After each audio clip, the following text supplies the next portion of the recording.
Assalamualaikum warahmatullahi wabarakatuh. Saya Ummu Habibah Azalia, dari Prodi Hukum semester 7 akan menjelaskan tentang materi viktimologi dari setelah UAS hingga semester 7 akan berakhir. Kali ini agenda yang akan kita bahas adalah yang pertama restoratif justice, yang kedua kemudian mengenai saksi dan korban, hak dan lembaga perlindungannya. Kemudian yang ketiga adalah teori dalam viktimologi, yang keempat adalah analisis kasus perspektif viktimologi. Baik, kemudian kita masuk dalam pembahasan yang pertama adalah restoratif justice. Menurut Tony F. Marshall, restorative justice is a process whereby all the parties with a stake in a particular offense come together to resolve collectively how to deal with the aftermath of the offense and its implication for the future. Jadi, restorative justice menurut Tony Marshall adalah sebuah proses di mana para pihak ini bertemu untuk menyelesaikan atau menemukan solusi yang merupakan win-win solution bagi semua pihak yang akan berimplikasi atau berakibat baik bagi masa depan. Sedangkan menurut kriminolog Adrianus Melella, model hukuman restoratif diperkenalkan karena sistem peradilan pidana dan pemidanaan yang sekarang berlaku menimbulkan masalah. Dalam sistem kepanjaraan sekarang, tujuan pemberian hukum adalah penjeraan, pembalasan dendam, dan pemberian derita sebagai konsekuensi perbuatannya. Indikator penghukuman diukur dari sejauh mana narapidana tunduk pada peraturan penjara. Jadi pendekatannya lebih ke keamanan atau security approach. Jadi tujuan pemidanaan saat ini adalah hanya pada pemberian nestapa. Tidak ada yang bertujuan untuk berimplikasi untuk masa depan. Maksudnya apa? Tidak ada treatment untuk para napi agar mereka dapat berubah. Keadilan restoratif sebagaimana pada dasarnya adalah sebuah pendekatan hukum pidana yang memuat sejumlah nilai tradisional. Tradisionalnya dari mana? Karena ini merupakan para pihak bertemu bukan hanya melalui persidangan dan sebagainya. Kemudian hal ini didasarkan pada dua indikator, yaitu nilai-nilai yang menjadi landasannya dan mekanisme yang ditawarnya. Hal tersebut menjadi dasar pertimbangan mengapa keberadaan keadilan restoratif diperhitungkan kembali. Keberadaan pendekatan ini barangkali sama tuanya dengan hukum pidana itu sendiri. Selain pemenjaraan yang membawa akibat bagi keluarga napi, sistem yang berlaku sekarang dinilai tidak melegakan atau menyembuhkan korban, apalagi proses hukumnya memakan waktu yang lama. Sebaliknya pada model restoratif yang dikenalkan adalah resolusi konflik. Gagasan restoratif justice ini sudah diakomodir dalam RUU KUHP, yaitu diperkenalkannya sistem pemidanaan alternatif berupa hukuman kerja sosial dan hukuman pengawasan, sehingga pada akhirnya restoratif justice memberikan perhatian sekaligus pada kepentingan korban kejahatan, pelaku kejahatan, dan masyarakat. Mediasi penal merupakan salah satu bentuk penyelesaian sengketa di luar pengadilan atau alternative dispute resolution yang lebih populer di lingkungan kasus-kasus perdata, namun bukan berarti tidak dapat diterapkan di lingkungan hukum pidana. Adapun dasar hukum pemberlakuan mediasi penal di Indonesia adalah Surat Kepolisian Negara Republik Indonesia Nomor Polisi B3002 tanggal 14 Desember 2009 perihal penanganan kasus ADR. Surat ini menjadi rujukan bagi kepolisian untuk menyelesaikan perkara-perkara tindak pidana ringan seperti pasal 205, 302, 315 dan lain-lain. Kemudian yang berikutnya, delik yang dilakukan berupa pelanggaran yang hanya diancam dengan pidana denda. Menurut pasal 82 KUHP, kewenangan atau hak menuntut delik pelanggaran itu dihapus apabila terdakwa telah membayar denda maksimum untuk delik pelanggaran itu. Kemudian yang ketiga ada tindak pidana yang dilakukan oleh anak di bawah usia 8 tahun. Ini menurut Undang-Undang Nomor 3 Tahun 1997 tentang SPPA, batas usia anak nakal yang dapat diajukan ke pengadilan sekurang-kurangnya 8 tahun dan belum mencapai 18 tahun. Kemudian yang keempat adalah Undang-Undang Nomor 39 Tahun 1999 tentang Pengadilan HAM yang memberi kewenangan kepada Komnas HAM yang dibentuk berdasarkan Kepres nomor 50 1993 untuk melakukan mediasi dalam kasus pelanggaran HAM. Beberapa instrumen hukum di atas dapat menjadi rujukan dalam penyelesaian perkara pidana. Kemudian kita ke bahasan yang selanjutnya adalah saksi dan korban. Saksi adalah orang yang dapat memberikan keterangan guna kepentingan penyelidikan, penuntutan, dan pemeriksaan di sidang pengadilan tentang suatu tindak pidana yang ia dengar sendiri, ia lihat sendiri, dan atau ia alami sendiri.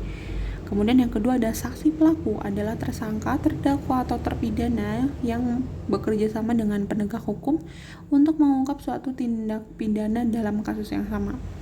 Saksi pelaku ini bisa jadi disebut dengan whistleblower juga. Kemudian yang ketiga ada korban. Korban adalah orang yang mengalami penderitaan fisik, mental, dan atau kerugian ekonomi yang diakibatkan oleh suatu tindak pidana. Kemudian ada pelapor, adalah orang yang memberikan laporan, informasi, atau keterangan kepada penegak hukum mengenai tindak pidana yang akan, sedang, atau telah terjadi. Kemudian yang kelima adalah ada LPSK, Lembaga Perlindungan Saksi dan Korban, yang selanjutnya ini adalah lembaga yang bertugas dan berwenang untuk memberikan perlindungan dan hak-hak lain kepada saksi dan atau korban sebagaimana diatur dalam Undang-Undang Nomor 31 Tahun 2014 tentang Perlindungan Saksi dan Korban. Kemudian ketentuan-ketentuan pidana apa saja yang diatur dalam LPSK? Yang pertama adalah terorisme, yang kedua korupsi, pelanggaran HAM berat, pencucian uang, yang kelima ada narkoba, kemudian ada perdagangan orang, kekerasan seksual kepada anak, penyiksaan dan penganiayaan berat.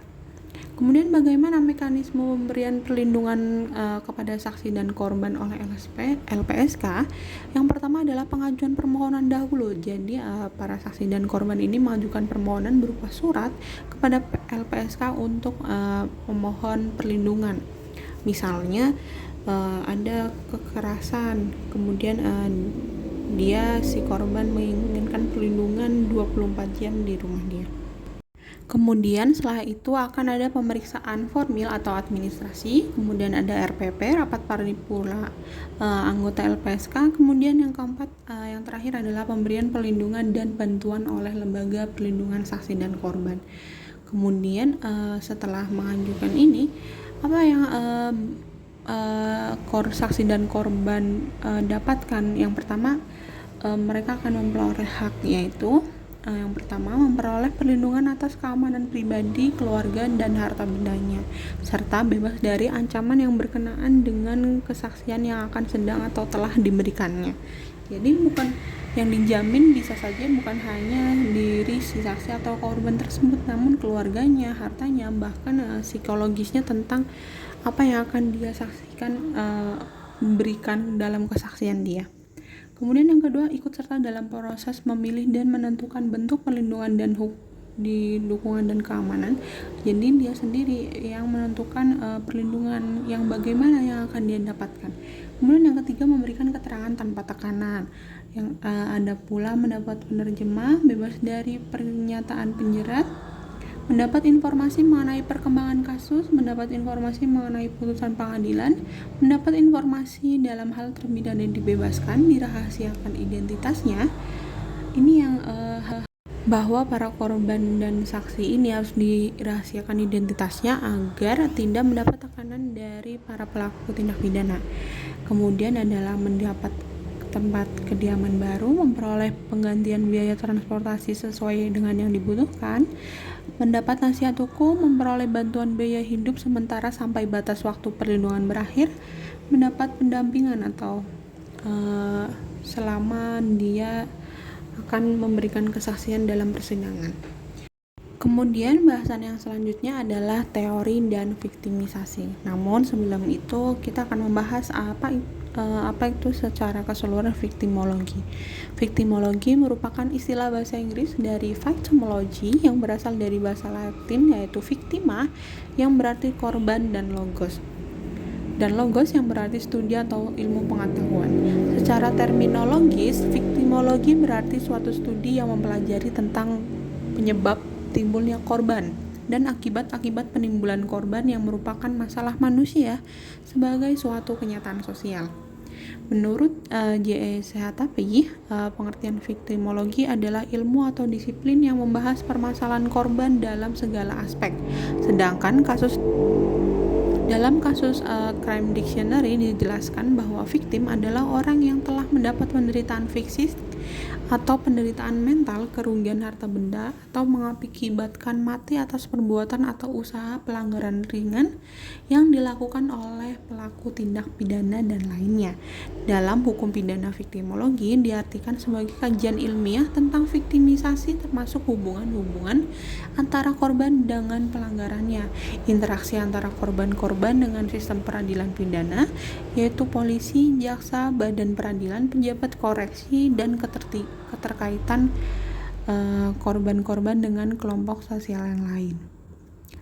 Dalam hukum pidana viktimologi memberikan pengertian yang lebih baik tentang korban kejahatan sebagai hasil perbuatan manusia yang menimbulkan penderitaan mental, fisik, dan sosial.